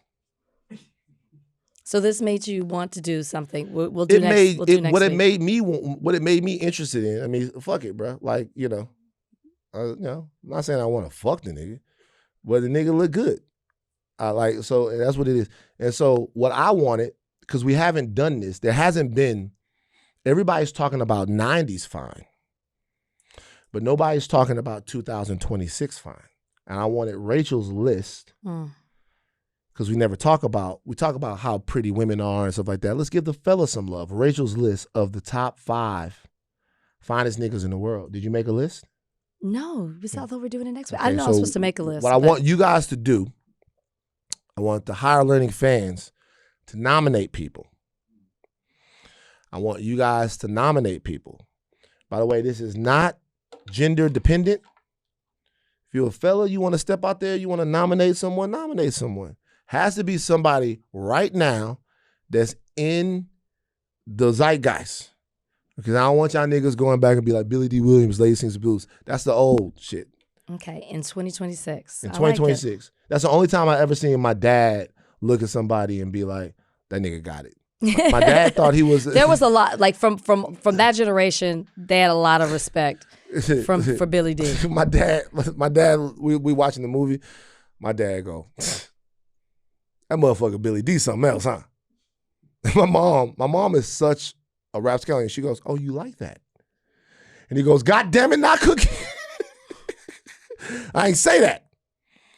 Okay. All right, so we only got one thing now. Yeah, this is for you. Why This is a palate cleanser. Well, no, you love the animal stories. I saw this and I thought about you. This is more than an animal story, though. What is it? Let's talk about it. There was a tourist in Yellowstone. He is in his mid-60s. His name is Carl Ism McDaniel. He suffered multiple broken bones when this bison threw him in the air. Let's take a look at the footage. All right, what's happening right here? The bison is chilling. No, he's not chilling. He's agitated. You can tell. That's fine. But when I'm looking at the bison right now, and he looks at this guy, he's looking at them, and this nigga looks exactly like somebody who in 1835 would have been killing this bison. This bison has epigenetic trauma. Look at him. He's kicking over. Rolling around. He's thinking about his ancestors. He's kicking up dust. The whole nine. He's like, you know what, nigga? Look, this guy drives by. He's like, you know what, nigga, fuck you. Like, look, I'm here. I'm probably the only bison around here. I'm going to get my get back for what y'all did to my homies. I'm overcharging y'all for what y'all did to the Cold Crush. So look at him try to run. Look at him try to run. There's a kid. Yeah, the kid like gets the bison doesn't really want the kid because these are the guys with the guns that made the bison almost extinct. Watch this. You're running. You can't run. You can't get away from me. Up in the air, nigga. God. Boom. Now, this is not funny that this happened to this man. But I have to say this. When I see the animals getting their get back, I think of what happened to the bison. Do you know how many bison were killed? 40 million. Jeez. They killed up the bison. 40 million bison gone. That's one bison right there. That said enough of this. Well, just like look at the environment, right? Like, first off, people are recording. Even the man that you spoke of pulls out his phone to record. He's several feet away, but you can tell the bison is agitated. Yeah. There are picnic tables around. There's a road in the middle of it. There's a truck that drives by. There's random people. It's such a, not the environment that a bison should be in. Yeah. It just looks... It actually, like, I felt sorry for the bison. I'm looking at it, it's like everybody's looking at him like he's a spectacle. He's agitated. He's irritated. And then the video that we get, I don't think that there's sound on that, but it's like, were people yelling to try to distract the bison from going after this man? Instead, they just pressed record and kept going for the video. That was troubling to me as well. Hell no. But when I look, like, it looks so out of place that a bison shouldn't be there because it just looks like such a populated tourist place. And that in itself is a problem. Like the bison's, that is his home. That's his home. No, I know. But the fact that there are cars And and people and picnic tables and a road, it's like, man, look, it's a sad sight. I'm glad that he is okay. The gentleman, McDaniel, I'm glad that he is okay. McDaniel. I'm glad McDaniel. Think about that name. That's Carl a McDaniel. Isam McDaniel. I'm glad that he's okay. I'm not saying he asked for it in any way. Obviously, that's traumatic footage. But man, it's also traumatic to just like see that's the environment this bison living in. The bison. How many bison killed? How many bison were killed? I gotta look this. If you were a bison, who would you buck 8 feet into the air? Let me see. So the bison. You're not gonna answer? What'd you say? If you were a bison, who would you buck 8 feet into the air? The first motherfucker I saw. That sounds about right. Legitimately, the first motherfucker I saw. You mean to tell me that we used to be everywhere, roaming through the prairie, and y'all came along? By the way, when the Native Americans held it down, shout out to my indigenous people everywhere. When the Native American, when they held it down, they would kill a bison and get 50 things from one bison. They get the pelt from the bison, they'll get the meat from the bison, they'll use the head of the bison for a bowl. So they needed less bison. White man come through, wiping the bison out, just taking the pelts, taking the horn, leave the bison there, whole carcass of the bison, whole fields of bison dead, bison graveyard everywhere. That's epigenetic trauma, man. The bison knows that. The bison knows. The bison looked at him and went, you know what, nigga? You about to get yours today. It's not funny. But I'm sorry, guys. I'm on the side of animals, bro. Like, I'm on the side of animals. Y'all better be lucky that the orca's not still tipping y'all shit over. The orca's stalling y'all out. The animals, they've had enough. We used to have, wasn't that a segment that we had? What? The animals have had enough. Yeah. Bison throws grandfather. Okay, guys, this is not, okay, it's not. We should move on. All right, I'm just saying, I know the guy's a grandfather. I'm sorry, you know. I'm shocked though that once he saw that the bison was like he pulled out his first thought was to pull out his camera and film it. I would have gotten the fuck out of the way before he even started running. I wouldn't even be there. Guys, estimates suggest that between 30 million and 60 million bison roamed North America. Look up how many we have left. Between 1872 and 1874, they were killing 5,000 bison a day. They didn't even have no choppers. That's more than I thought. They didn't even have no AKs, bro. Like 1872 and 1874, I mean, they had pretty sophisticated weapons by that point, but 5,000 a day. More than I thought. It says that there are approximately 500,000 American bison. I thought there were compared to what you're saying, obviously, I just thought it was even less than that. You take my people from 60 million, let's just say 40, from 40 million down to a half. And that's not even, there are only 11,000 that are genetically pure wild bison. Nah. That was one of them. 11, yeah, he was getting his get back. I'm sorry I had to be you, Carl.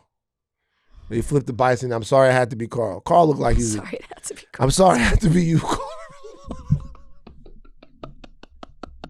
It's always a Carl. I'm sorry I had to be you, Carl. Boy, Carl. He's sick of the shit, bro. Fuck that shit, man. All right, well, everybody gonna be mad now. So nominate for the finest niggas list. Got it. Some were saying he not that fine. Some are lying. They were saying he too regular. Who said that? I just basically asked in the office. Like he's like a in the office. Objectively handsome man. Demigod. Look at him he's like a demigod. He's like I don't. More than a man. No, he's just very attractive, and it was like, never. Give me another one pop up out your head. Give me your 20. I don't know. See, it was shocking because I'd never heard of him before. You know, I'm not tapped into the soccer or football world. So I was like, whoa, he's just out here. Oh, you know who I did that before with? Who would be on the list? The boxer. Anthony Joshua. I said, where did he come from? Same reaction. He's on the list. That's 2. So him, and I got to tell you something. These are 2 Nigerians, Naja. It's a list. You like your little Naja boy, huh? I have thoughts. You're like a little, there's two Nigerians. Nigerians taking over, bro. You're always so extreme. Anthony Johnson. They are. Anthony Joshua. Joshua. Not Johnson. You don't even know the man's name. I don't need to. So Anthony Joshua, and what's his name? Maduka. You don't know his name. I don't know his name. I never seen him before. He's a goalie. Maduka Okoye. Yeah. Maduka Okoye. Okay, so you got those 2. You got 3 more. The Higher Learning inaugural finest niggas list. Bernard, you gotta participate, bro, because if not, it's toxic. Okay, it's not. You got to think. You got to give a nomination, Bernard. If not, it's toxic. We as men, we should be able to be like, yo. Yeah, I already have my number 3. You got number 3 too? Who's number 3? Skepta. Another Naja. Skepta, I think, is Nigerian. Rachel, what's going on with you in Mother Africa? I didn't realize it until we started putting the list together. Boy, you about to get filled up DMs. Every time you say that never happens. People are scared of me. But I don't think the Nigerians could be scared of you. What the fuck did them niggas got to be? They ain't scared of nothing. They don't give a. They're not People scared aren't of in my DMs like that. They're not scared of the law. Oh, God. They're not scared of the Nigerians. Shout out to my Nigerians, man. Shout out to Amaya. All of my guys like that. No, Amaya. It's Amara. Shout out to Amara. Get your friends' names right. These are my one friend, because Russ got nothing but Nigerians around him. Okay. And so my one friend, so there's 2 friends. My one friend, Dave, who could really jump. Mm-hmm. Dunked on Trey Songz one time at the gym. Dave the Kite, they call Dave. Boom. Dave's boy, Amara, who played at UCF with him, he ended up being one of the Nigerian niggas that be around Russ.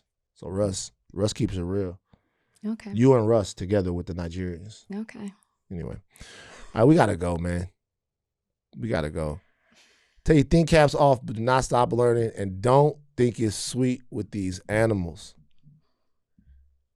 Like, we might have problems with boycotts and stuff like that. They're going to boycott your ass 8 feet in the air. Give them space now. I love that. That Bison's name is M. Bison. Street Fighter. All right, take your think caps off, but do not stop learning. I'm Van Lathan Jr. I'm Rachel and Lindsay. Bye, guys.